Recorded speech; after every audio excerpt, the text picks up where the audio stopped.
It is go time. Go. There it goes. It is really hot, though. It's a little warm. I'm going to whisper the whole video. It's going to be ASMR antiques. I wonder how that would work. Okay. This is the teacup. This is the sound it makes when it clinks on the saucer. You sound like angry Batman when you do it. My whispering's very angry. I am Batman. Okay. Hello, everyone. I'm Lex. I'm William. You have to stop. I'm William. We are the Gentry. From I Am Dead Gentry. Smaller, sweeter video.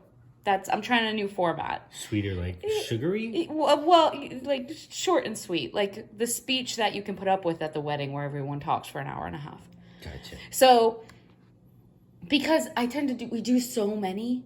Yeah. And then I feel like I'm just rattling off facts, which I'm sure is great for resellers, but maybe isn't the most enjoyable thing to like put on in the kitchen when you're baking in the afternoon. So I'm going to try slightly smaller grouping of items, still a lot of information, but more fun. Then I will cycle through the items and just showing some. That one's Japanese. You love that kind of opalescent sheen. It's more modern. Yeah. But it does that kind of like rainbow oil effect. Because it's I don't know if it's unique is not the word. It's pretty. extra.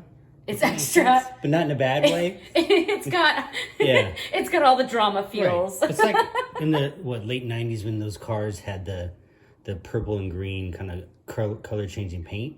It's just eye catching, right? I actually like that. Yeah. And no one can Not afford it, so super there's very common. few of Yeah, them. exactly. I can't wait for Tesla to start coming out with like designer paint jobs. Yeah, other than the boring basics. So yeah, I just like the opalescence, the pearl-in effect. Okay, out of everything on the table, what do you think is the most expensive thing? Let's all play a game. Audience too. Audience, the people watching the YouTube video, like they're sitting in front of a sitcom or something. Yeah. Seated, not Sitting. Yeah, I'm really hot.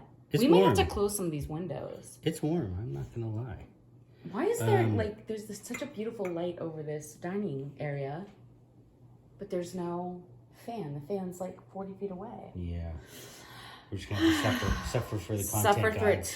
Yeah, look what we do for you. Standing here uncomfortably sweating. Most expensive thing. Is it all of it in the video? It is. Yeah, you can see all the objects. Well, kind of. Okay. Yeah, you can see parts of all the objects.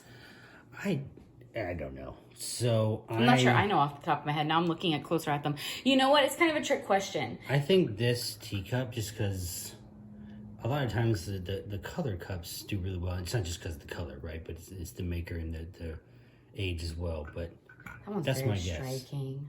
I like the green. Yeah. Green and the black. It's somewhere between like a teal and an aquamarine. It's like two.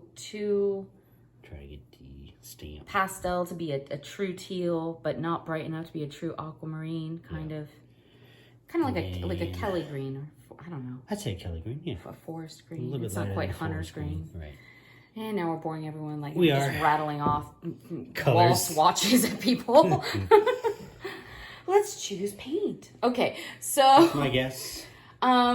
It was kind of a trick question now that I think about it, because those older tea sets, the teacup and saucer in the back, that blue is a hand painted French piece, and then the one to the right is actually it's a fraternal order piece.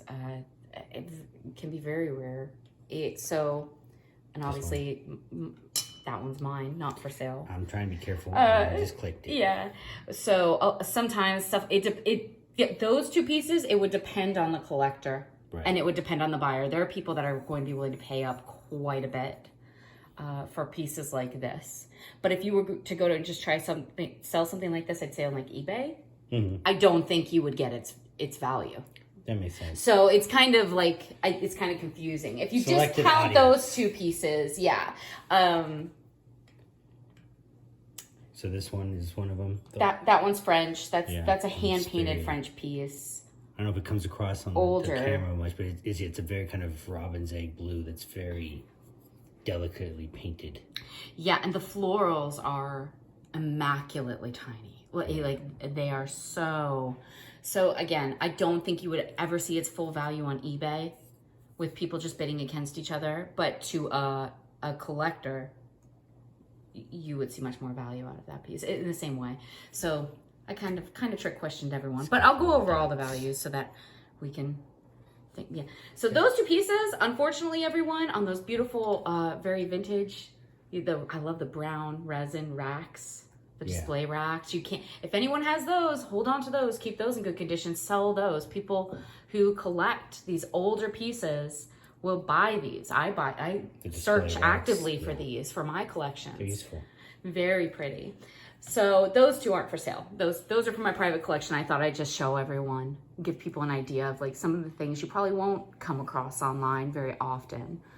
But obviously, like, and again, so the two pieces in front here, that green piece and then the one with the pink florals right behind it, those are both Aynsley's, Staffordshire, English pieces. Aynsley, very collectible brand, retired now, out of business, which made them even more collectible. They shut down in 2014 and they were trying to sell their last, property for a few years. And so they're not in creation anymore. And therefore they were worth quite a bit then when they were still producing the older pieces. And now, of course, it's going to keep going up in value. It's generally what happens when there aren't going to be any more made. This is true. So Longton, Staffordshire, both of those pieces. But see, there's things like those two Aynsley teacups, which people might not know. They will produce like private, like fraternal order tea sets, or say for queens. Yeah. Maybe a baptism for a new prince or so things like that. And those will not be released to the public.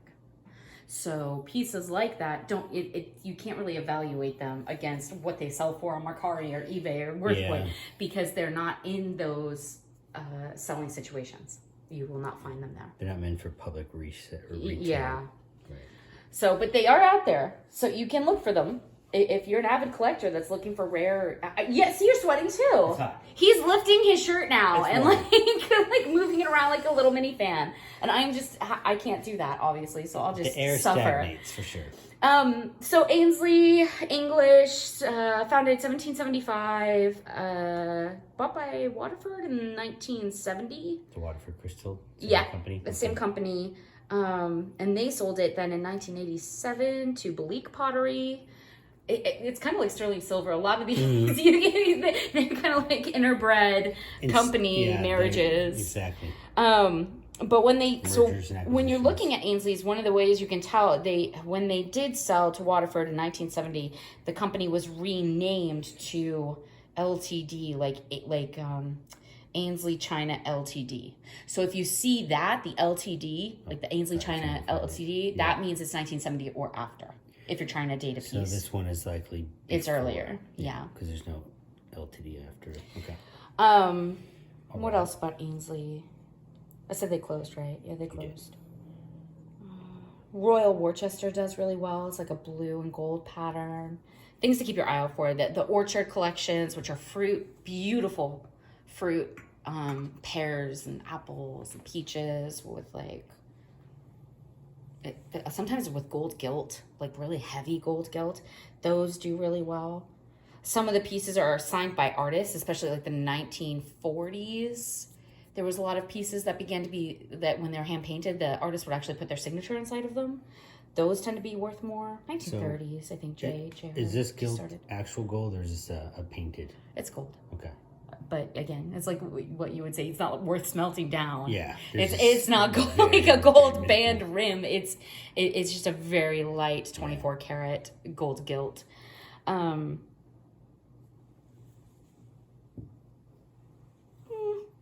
It's hard to give evaluations without the pieces in front of me. Again, condition really matters with fine china.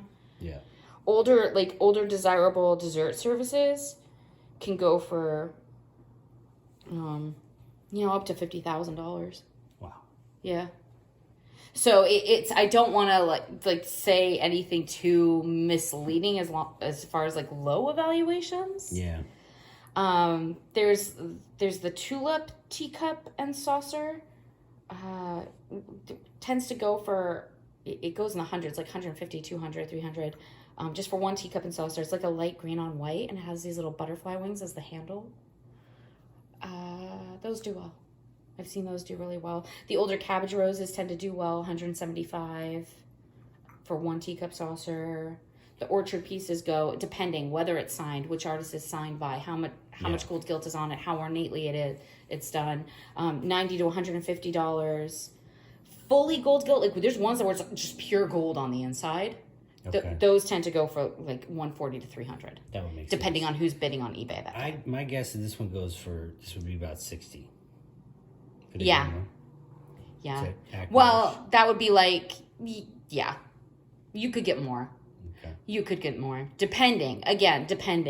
But I think I put it up for like a starting bid or something of like $25. Someone's already purchased that piece, but they haven't paid for it. And if they don't pay for it, I'm taking it right back out of eBay because I'm noticing right now the recession is kind of, I don't want to say recession. What do I want to say? The economic minor downturn.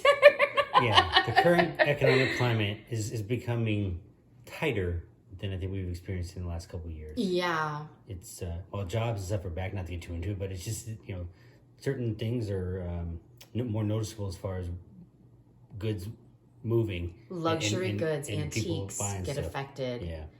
So, pro tip, like do what William and I are going to do, right? If you have higher, more valuable pieces, this is one of those situations that maybe worth it to hold on to them for a few more years. Right. Versus dumping them for $20. Cost. Yeah, instead of 120. Yeah, 20 cents on the dollar. And honestly, now that I put it up for sale, and the more I looked at it, the more, because I have a collection. I have a private collection. Those two pieces in the back are part of my private collection. Right. And it grew on me more and more and more because I don't have a lot of matte painted pieces. Yeah. So now I'm thinking I might actually not sell it at all. I've always been a fan of, because you see a lot of teacups that are primarily white, right? Or kind of a lighter color based. So when you see some that are like a darker color all around, like this green or blacks, they just, to me, from my experience, they're more rare and I just like them more. So yeah, I agree. They that one's grown on me. So if they don't pay, we're going to take it on eBay, maybe not put it back in for a few years. Yeah.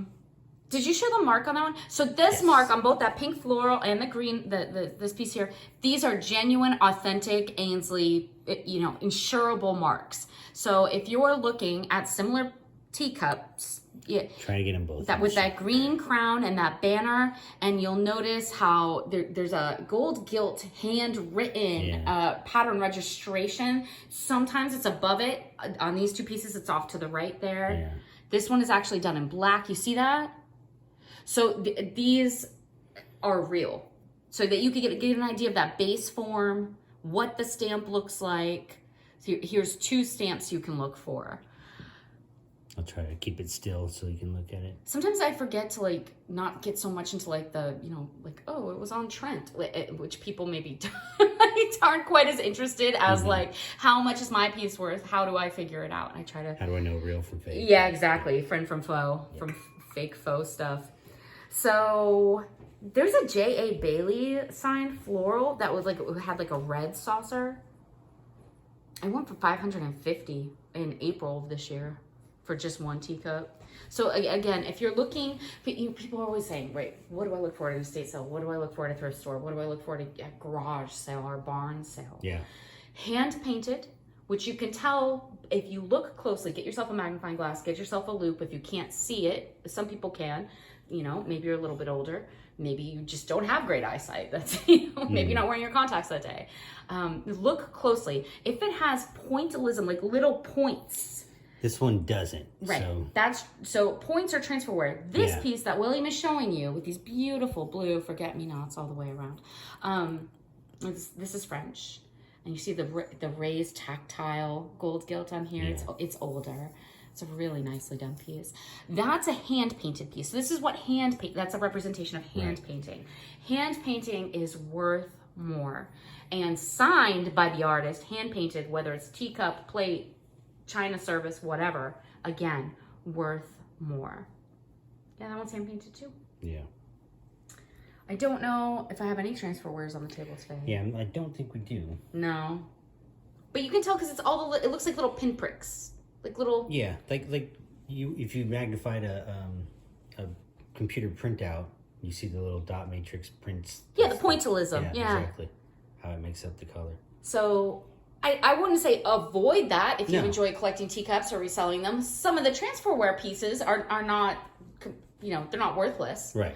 But they are definitely worth less than a hand painted piece. Absolutely. There's a matte pink Aynsley that goes for around $6.50 on an annual basis. It'll come out and you'll see it. It's really, really pretty. Again, so that I don't have the matte pink, so I'm thinking maybe I'll hold on to the green. Yeah.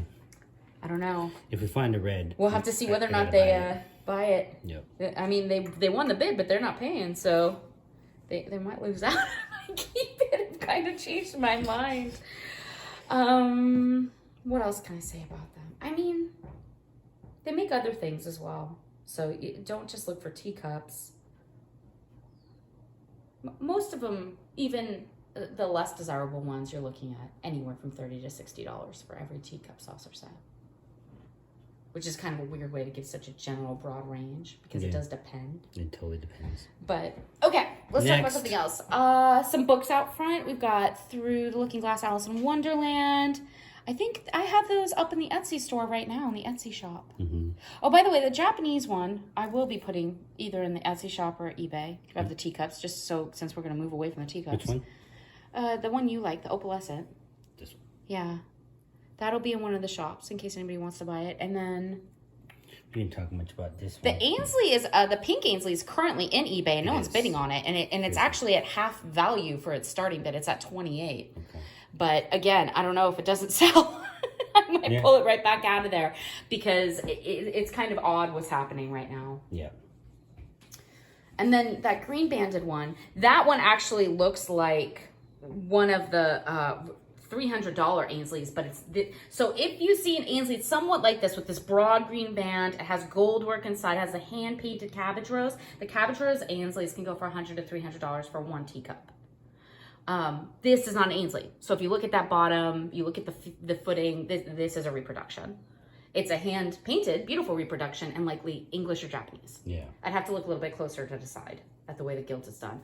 But so not worth as much as an Aynsley, but this is similar looking to a very popular Aynsley that people should keep their eye out for. Okay. So some of those big green swaths, maybe keep an eye out for that. But we'll sell that one, and I'll sell that opalescent one for sure. Okay, so Through the Looking Glass, it's like 100 degrees. I'm afraid the phone's gonna do that like error message thing that it does when it gets really hot. It should be all right. $15 each on these. I think I have them in the shop for like $30 for the pair. These are kind of nicer because they have that gold gilt. The lettering, and these ones in particular are in pretty darn good shape, which is, for a book, it's always slightly sad because it means it's not been read all that much or thoroughly. Well, my guess is these are decommissioned school pieces because in the front covers you'll see like a slightly roughed area where I feel like at some point a label was pulled off of that. You see that? Yeah, I don't think I don't know if it's going to show up on the camera. It's like right there. Yeah, you can't really see it. It's kind of at the top right where William was holding it, but I think they were probably labeled for public use. Right. And then purloined from someone's school. Borrowed permanently? They're not from a library, because the library, the sticker labels that hold library cards, they really do damage when you remove them. So it wasn't from a library, but maybe from a school or a public use, maybe a cultural center, something like that, sometime possibly in the 1950s, 1960s. Yeah. And they also don't have publishing dates inside of them, which tells me that they might have been mass publicly manufactured for public use. Right. So it's a beautiful little set. Yeah, very pretty. Yeah, very pretty. It has all the illustrations. Books are wonderful. I mean, I can go on and on about books. They're one of the easiest things to find relevant values for online if you don't know what you're doing. You get a media rate if you're sending them to a grandchild or maybe you're a reseller. One of the easiest things to sell as far as shipping costs, and hold on to our country's culture and every country's culture. Yes. Hold on to books. That's my 2 cents. And those have to be very great stories. Right, and of course, Alice's Adventures in Wonderland, always going to sell well. I think that's actually why I set them on the table today. There's certain books that sell better, children's illustrated novels, Where the Wild Things Are, things of that nature, of course, going to sell well. Certain Dr. Seuss, especially if it's signed, Shel Silverstein, if it's signed. Yeah. Anne Rice has unfortunately now passed away from my alma mater, from San Francisco State. Again, signed is going to be worth more. But some things, unsigned, no matter what, worth quite a bit.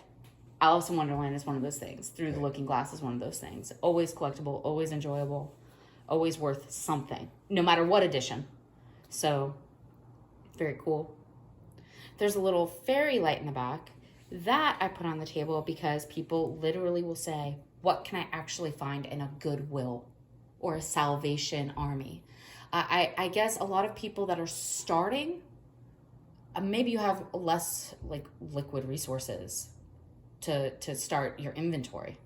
So you're scanning those shelves, like doing a lot of work in order to find maybe one or two objects you can afford to then flip for a higher profit. So a fairy light. Fairy lights sell. For tea, it holds tea lights or small candles, right? Not meant for electricity, obviously. Although you will see some of the older ones that get rewired. Yeah, and this people will turn one, them into lamps. Right, it is for... This one's very small. Tea lights. That one's hand-turned wood.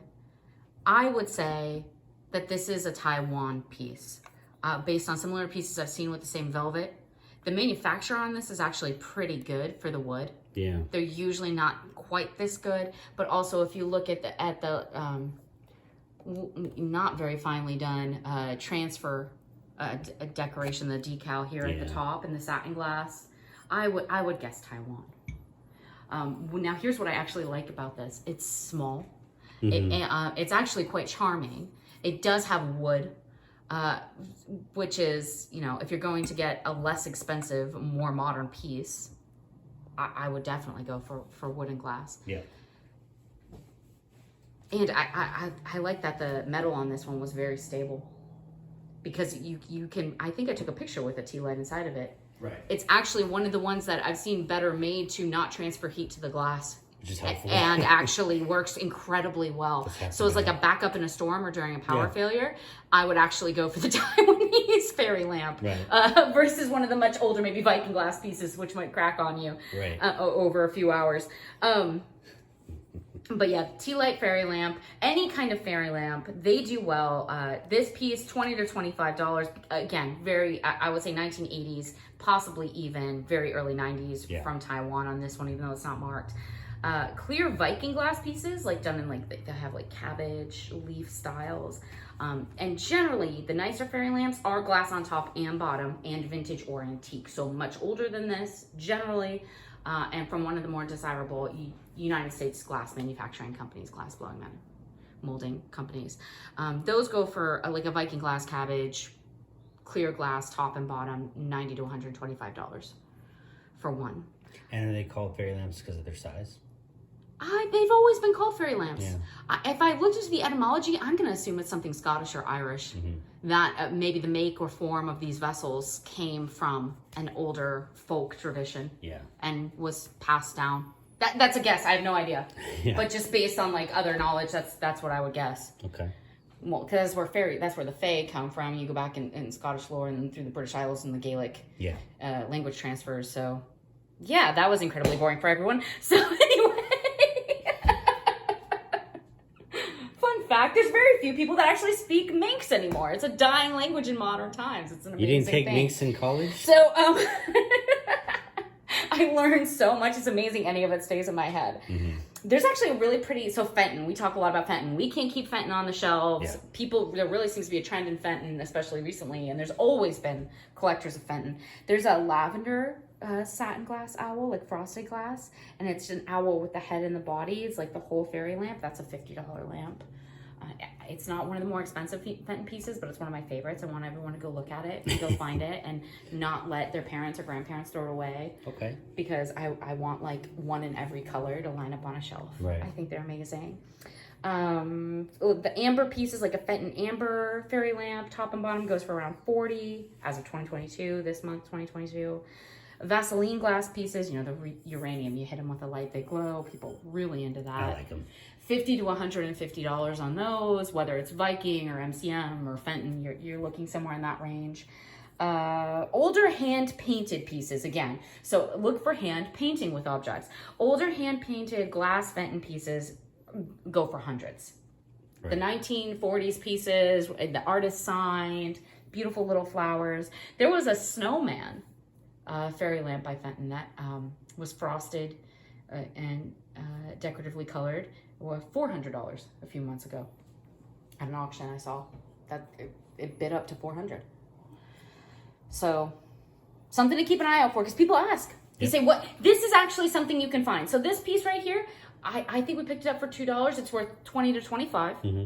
Obviously, we have to incorporate the fact that we're running a business and shipping, and if you're doing that sort of thing, you have to think about all those variables. Yeah. But this is something you can find, and you can find the fairy lamps. You can find them everywhere. You can find the nicer ones by the older companies, and they are valuable. So when you're out looking, garage sales, wherever, that's one of those objects I would say look for. They do sell. They always sell. People love them. They're handy. They're pretty. Yeah. People collect them. What do you want to talk about next?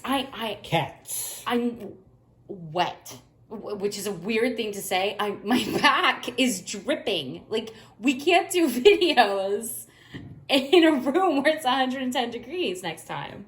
Like, I was going to do a salt and pepper shaker video. I might have to wait. Yeah. And we might have to find a cooler place to record. Earlier in the day, maybe. Or drive away and go record in the studio. It's too hot. I'm really uncomfortable. It's very distracting. Sorry, everyone. I don't mean to be a buzzkill. I'm not going to comment on what you were saying. I understand that it's hot. It's hard to think when I feel like I'm in a bathing suit. Like, this would be fine if we were in Provence and South France. Good news is we're not on the actual camera itself, so no one can see it. So there you go. Well, now they all know because I told them, because that's just the kind of person I am. Truth above all. Yeah. So... what do you want to talk about next? Oh, you moved the cats forward. Okay, let's talk about the Tonala style cats. What style? Tonala. So here's the problem with calling this that. This is actually not Tonala, and you will see these exact objects and many ones like them called that. And if they don't put the word style, that's actually very disingenuous and misleading. And calling it even Tonala style is not entirely accurate. But they're done in a Tonala style. Generally, most of the pieces you see online are from China. There are a ton of them from China. That's why I say it's misleading. I don't think a lot of people can tell the difference all the time from a true Mexican Spanish style pottery piece and the reproductions that have flooded the market over the last 20 years. A lot of people will also call it Talavera. That's entirely inaccurate. If you call a piece like this Talavera, you're lying. It's not Talavera pottery. If you walk around in a video as a thrift store influencer or something saying, "Oh, look, a piece of Talavera," you need to know what Talavera actually is. It does. It can be worth quite a bit. But redware done in a Tonala style like this is not Talavera. It absolutely isn't. So this is Mexican folk art. It is hand painted. The little guy that you're holding, $20, maybe a little bit more. The big one, a little bit more than that, $25, maybe a little bit more, just to give an evaluation so I don't forget. Right. Beautiful as a little pair, obviously. Yeah. And these are authentic. These are from Tonala.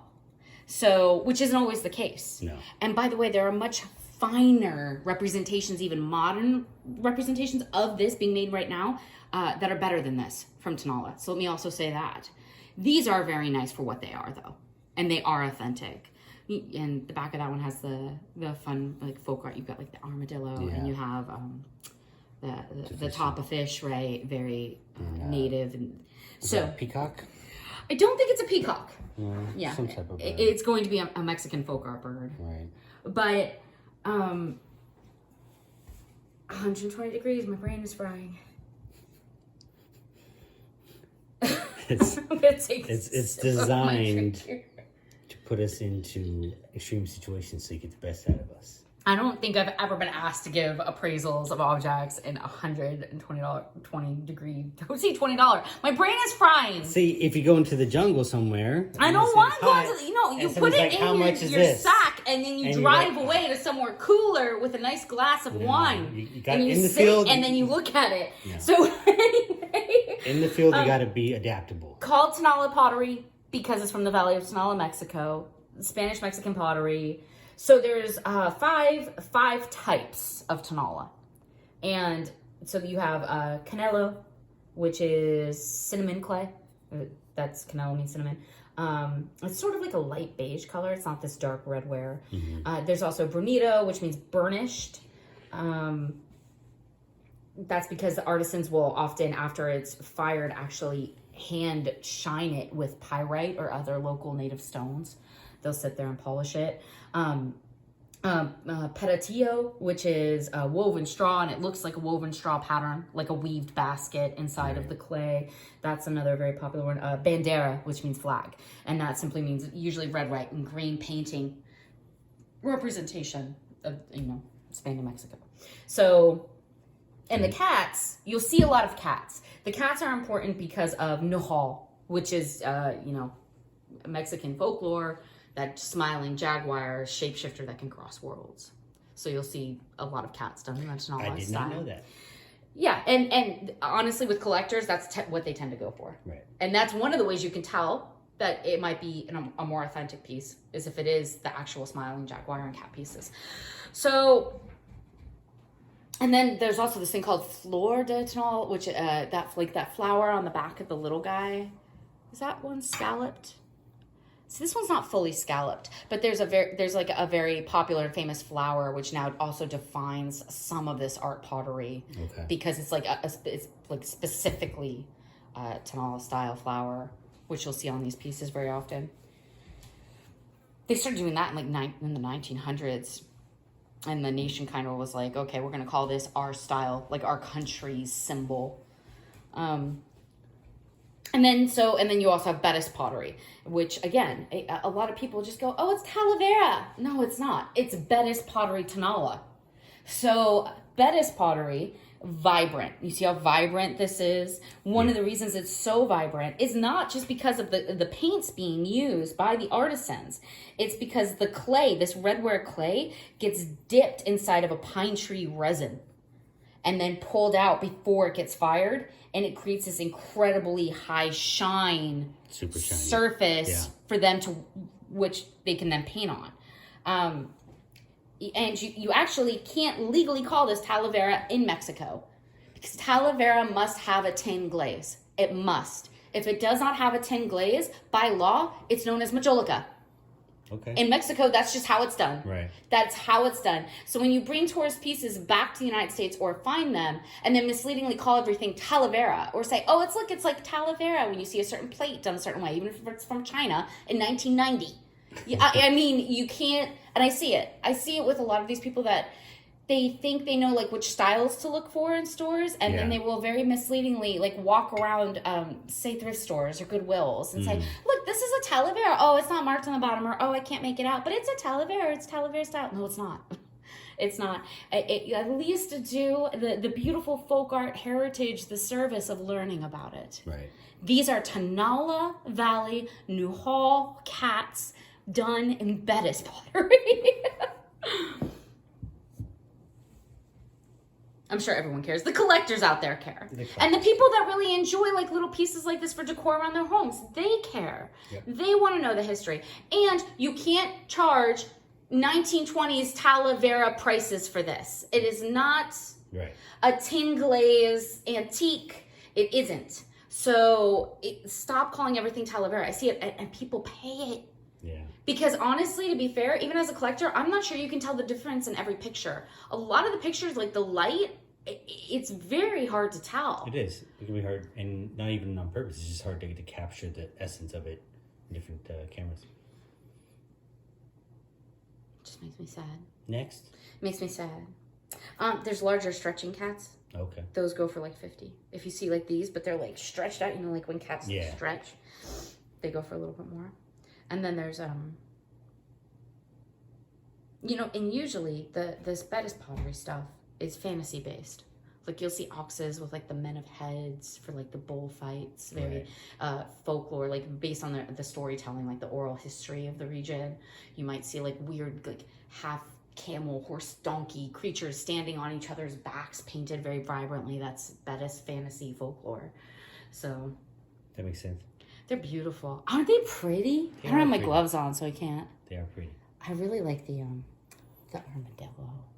I haven't seen a lot of them with you'll see them with multiple wildlife painted onto them, but I love this one. Actually, I haven't seen one with an armadillo before. So it's pretty cool.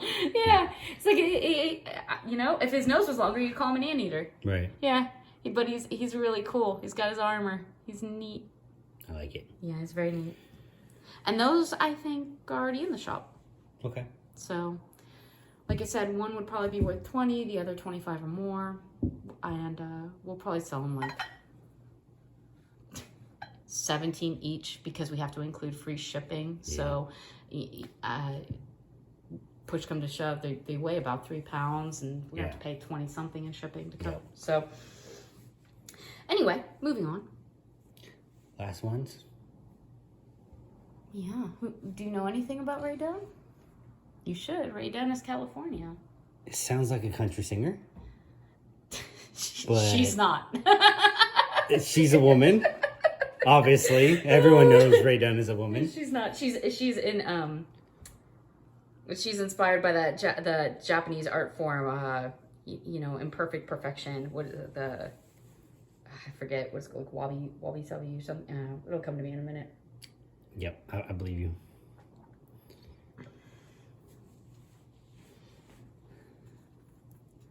See Ray with an E. That's how you know. I should be like helping you focus this more for people. Yeah, you should. You gotta focus it. So you see how it says buy magenta here? Yeah. So the ones that say that are actually worth a little bit less. Okay. Now they're all designer pieces. Rae Dunn, highly desirable, highly collectible. But when they're assigned by her, when they're the hand pieces made by her, sometimes they'll have like just Rae, and ours kind of look like N's. It almost looks like May. Right. The way her script. But and maybe a little heart or a little smiley face, or maybe just an M. She might just put an M on a piece for the studio, but those are worth significantly more. The pieces by Magenta are her pieces, still valuable, still collectible, but produced in China from her designs. Interesting, because this looks, if I'm looking at it, it looks handmade. Right, they do an incredible job. Yeah. To be fair, and I think that's why they've retained such good value since she started in the early 1990s, because she contracted with someone who actually cared about what they were doing. Right. Yeah. So, there's like a ceramic birdhouse by Rae. It's $500. It says fly on the front.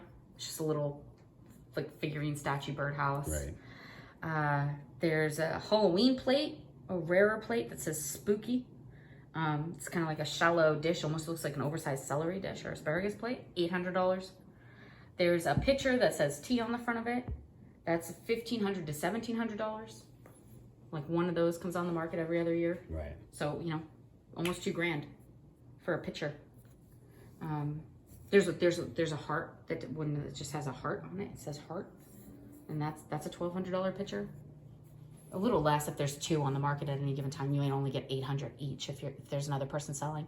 Another pro tip: if there's another person selling a fine piece of collectible, maybe not even usable pottery art that's the same as yours, wait for them to sell theirs.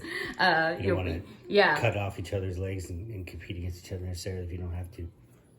And then also it retains the value as it being a rare item that's selling consistently, and the person who wasn't able to win that last one is going to be thrilled, and they're also going to have watched that one go to auction. And so if that one sold for $1,200 and they didn't get it, now they're going to be willing to pay that $1,200 or more to get the next one when it pops up. So it's just something to think about if you're a reseller, or if you're a collector, or if you're thinking of when to insure pieces. These are things that kind of matter. California native, like I said, she's amazing. She's amazing. She you can go read about her online. She's an incredible person. Very shy, loves dogs. I know a lot about Rae Dunn. Been creating since 1994. What's your favorite breakfast cereal? I don't know. I don't know that I've ever found Trick that question. out. She only eats oatmeal. Just kidding. I have no idea. These two pieces, $12 to $15 each. So, and there's a lot of, it's like a cottagecore vibe. People say, why is Rae Dunn so expensive? Why is it so collectible? I'll give you 2 reasons that don't include the elitist reason of she's a San Francisco artisanal potter that started her learning from a pottery studio inside the Golden Gate Park. Right. That right there is one of the reasons. You know, when you're good at what you do and you're networked and you care about a community, of course you're going to make desirable goods. But, and they're beautiful. Obviously they're beautiful. Yeah. People love them because they're beautiful. These are, as you said, they're well made. This one's got a good hat. They got, That's the huge. quality. Her mugs are you huge. can feel it. Yeah. But on top of that, why are they so expensive? Low production, high demand. She only makes a certain amount of pieces. Right. And even when the pieces, sometimes you can find newer pieces being produced right now. Say like, I don't know what's out right now. Maybe a little pot set that says like flower, bloom, joy or something for like planters. You can actually find those sometimes at places like Marshall's and TJ Maxx. But they're going to be expensive because even when they go to secondary resellers, there's not a lot of them and people scoop them up so quickly that they raise the price when it goes to a secondary reseller. So even if she was, say, selling it or Magenta was selling it new at $25, TJ Maxx is going to turn around and sell it at $35 or $40, which is bizarre because usually it's the opposite with those larger box store franchises that are secondary resellers. But not with her pieces. Her pieces, there's not a lot of them made, and they retain their value, and everybody wants them. So that's one of the reasons they're so expensive. And then I would say, because it's got all the cottagecore feels. It looks handmade, like you said. Yeah. It feels handmade. It's this beautiful cream. It's easy for people to spot and collect. She's a very distinctive style. It's this very delicate, hand-done font. It feels very natural. It's always simple words, simple phrases, like you're, in a cottage in the countryside somewhere. They say things like yum or, nest or milk, puppy, wet, just, I keep saying wet because I'm sweating, but they do. I don't know if she has a piece that says that, but she does have ones that say like hocus pocus and spooky and, okay. So here's something. When you're looking for Rae Dunn, never miss a chance to collect a Halloween piece. The Halloween pieces do incredibly well. I'm not sure that they're rarer than the other pieces, but they're clearly more sought after. Okay. Yeah, and then the pieces that are from her studio, handmade by her, those are worth significantly more than the Magenta pieces. What else do I want to say? There's like a bright green cup that she came out with recently that, like a mug just like this, but it's done in bright green, and it's one of the first ones I think she's done in like these brighter colors through Magenta, and those are doing really well. They're like worth more already than what she released them on the market for. Right. And it could just because they're not cream colored. So it used to be you can know her from her cream colors and her beautiful pastel glazes. Yeah. Not true anymore. Now she's doing bright colors. So they're out there. Excuse our neighbor driving through the valley on a motorcycle. Do you think he's done? Do you think he made it over the mountain? I think so. I feel like sometimes their little engines struggle to get over the mountain a little bit. Like they get louder. They do. Like they get louder the farther away they go, which is interesting the way it travels here. Other Rae Dunn pieces to look for. There's a sugar canister that says home on the front, $340. There's a sugar canister that just says sugar on the front. It's smaller. It's worth about $60. There's a vanity set that says, I think, like nails on one. It looks like the coffee cup without a handle. And there's 3 of them, and one says nails and one says face or something. Oh, like hand nail, yeah. Yeah, fingernails. for like putting makeup brushes in, or maybe cotton swabs, that sort of a thing. Right. Those are worth $60 for those 3 pieces together on their vanity set tray. Wizard of Oz stacking mugs, $55 to $60. So she does some of these like more like play, fantasy, holiday based kind of things sometimes. She does cat and dog bowls. Those do okay. Yeah. Yeah, a lot of the mugs. There are a lot of them. I would say lean towards the mugs that say the things that people are going to find more collectible, like Mama Bear. She has one of those, $22. There's zodiac signs. People will collect their zodiac sign. Those are going to be more expensive mugs. There's ones that say create. Artists love that mug. Yeah. They will pay up for that mug. There's one that says Hola Chica that always reminds me of my friend Chad from San Francisco State University, because he used to walk around saying that all the time. He used to call me Chica. But that mug, which is, of course, because Rae Dunn's from San Francisco, and so that's another good one. I would buy that one every day. There's one that says Plant Lady, really cute for gardeners. That one does well. So you get an idea, like maybe stay away from the ones that have maybe the more boring words. I hate to say anything of Rae Dunn is boring, because it's not. It's quaint, like in a really loving, kind way. Yeah. It's very natural feeling. So that's not exactly boring, but some things do better than others. And more catchy phrases, the more popular, desirable things tend to be worth a little bit more. She has a crown plate dish that's very rare. It's worth about $95 to $100 for one dish. I do this thing where I just try to rattle off in case people have this and they're wondering what their stuff is worth. Yeah, I try to remember like the most popular ones. There's a Hocus Pocus Witch's Brew pair of bowls where it's like nesting bowls, one fits in the other. Those go for, I want to say $115 year round. Again, Halloween. So Halloween measuring cups, $120. The bright green mug is worth about $30 now, even though it's now double what it was made for new. And it's not very old. Cookie jar, Halloween cookie jar. I think it says Happy Halloween on it, $140. There's a creamer, small creamer and sugar set. There's the very small creamer that says Nest on it. Went for $365 last year and this year. That's a lot. And it's small. Now the cream, sugar, and teapot that isn't from her studio, that's the magenta line, that's going to go for $70 for all 3 pieces. So not all creamers by Rae Dunn are made the same. You have to know the difference between a magenta piece and a Rae Dunn studio piece that's actually handmade by her. Yeah, the Sharon Art Studio, I think, right? In Golden Gate Park. I think that's where she trained. It was like, she walked in there and she was like, I'm just going to take a community class. Because they offer like youth classes there still. Yeah, they do. Yeah. Yeah. And she just took a class, and this is what she did. I mean, it's amazing. That is cool. She does really nice stuff. Minimal supply, high demand, very desirable, very collectible. That's how you do it. And California, we love California. We're all about California, so. We are. I wouldn't mind some of the Halloween-y. If we could find them. Rae Dunn pieces. Yeah. Yeah. I like them.